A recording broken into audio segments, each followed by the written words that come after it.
if we now ever move towards the commercial aspect of it, financial sustainability, there's some concerning aspects and trends there. Aircraft utilization was 2% below budget. On-time performance, although still the market leaders, where both between Mango and SAA, it's always number one or number two in terms of on-time performance. The fact though is that our target was slightly missed there. On the customer service side, all service dimensions and service targets were achieved. In 2014, SAA was again voted as the leading carrier in Africa, full service carrier, where Mango for the first time received the award as the best low-cost carrier in Africa. On a period or more financial aspect side, total income was up 12% year on year.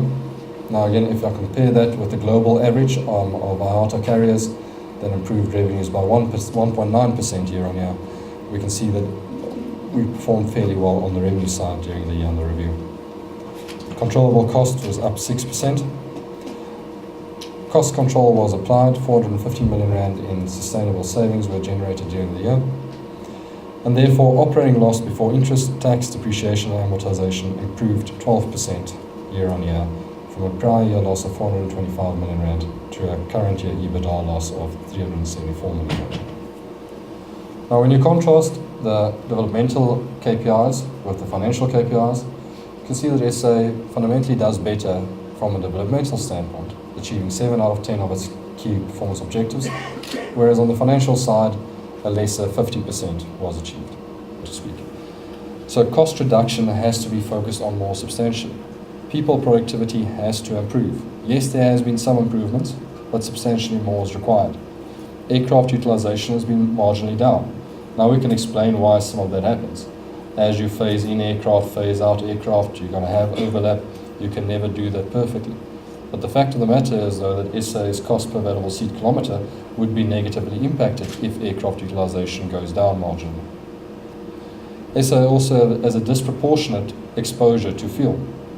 In some of my opening slides, I noted the fact that the average airline globally spend 20% of total operating expenditure on fuel.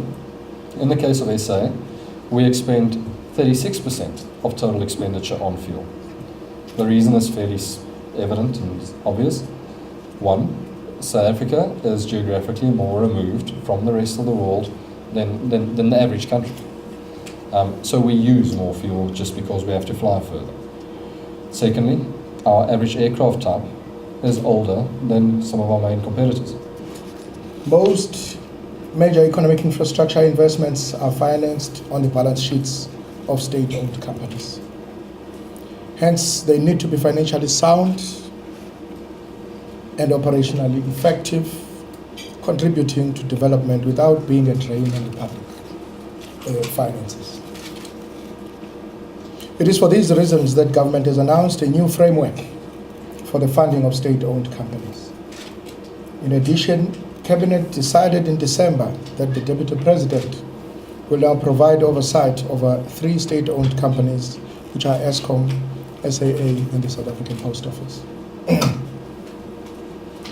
And the framework I'm referring to, ladies and gentlemen, covers the following.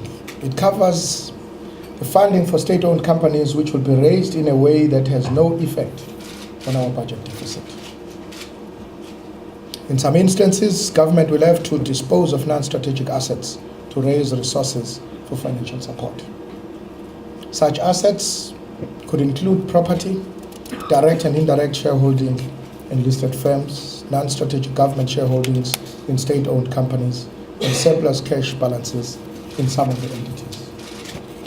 Last but not least, funding allocations will not be automatic, but will depend on entities demonstrating sound business plans and greater efficiencies.